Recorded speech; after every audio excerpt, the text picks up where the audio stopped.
We're starting off, though, with Exact Track 4D, where we don't have any severe weather warnings to bring you at this time. We did early this morning before 4:30, but still strong storms dumping prolific rainfall on portions of southeastern Michigan. So let's go ahead and zoom in a little bit closer here off on the east side, where we do have some of those heavier showers. And this way I can give you more of that street level view. So in Flat Rock, just north of Gibraltar Road, that's where we have the heavy rain coming down on Van Horn Road, and then off to the west, really stretching all the way almost to I-275. Another pocket here into Carlton, the heavy rain coming down from really Willow all the way down to Carlton, and we're going to go a little bit farther west, and that's where we have some more showers coming down closer to Lincoln, Whitaker. You get the picture, and so we're not done with this. It's going to stay that way really for the next couple hours, because we've been watching how these storms have been back building along the stationary front.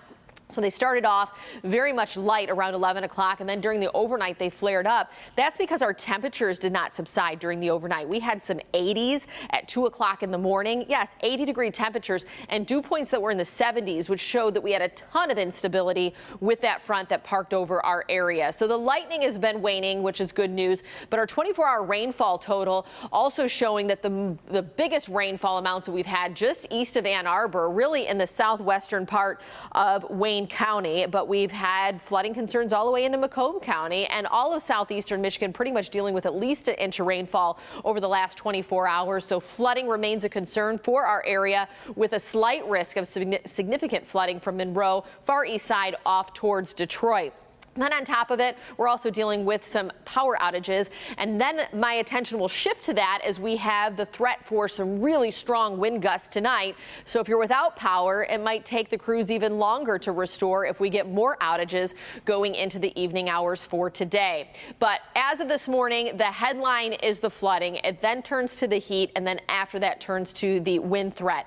So flash flooding until 7 a.m. for Livingston, Macomb, Oakland, Wayne counties. This affects more than 4 million people early this morning.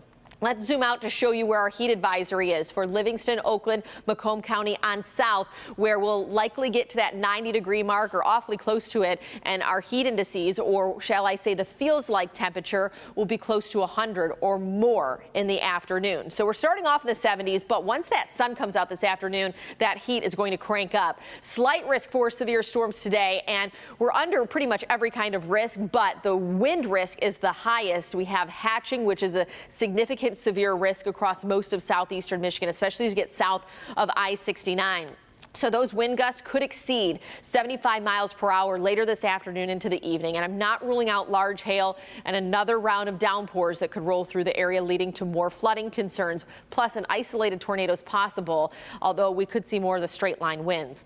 So by 9 or 10, we start to dry out, and throughout the afternoon, we welcome the sunshine back, which will create more instability in our atmosphere, and that's going to fuel the storms that start to push in from the north to the south, 5, 6 o'clock, and even by 7 or 8 down into our southern counties. And then we're done with that during the overnight. So 70s right now, 60s up into the thumb, dew points still really high into the 70s. So, I mean, it's incredibly muggy this morning. 91 the afternoon high.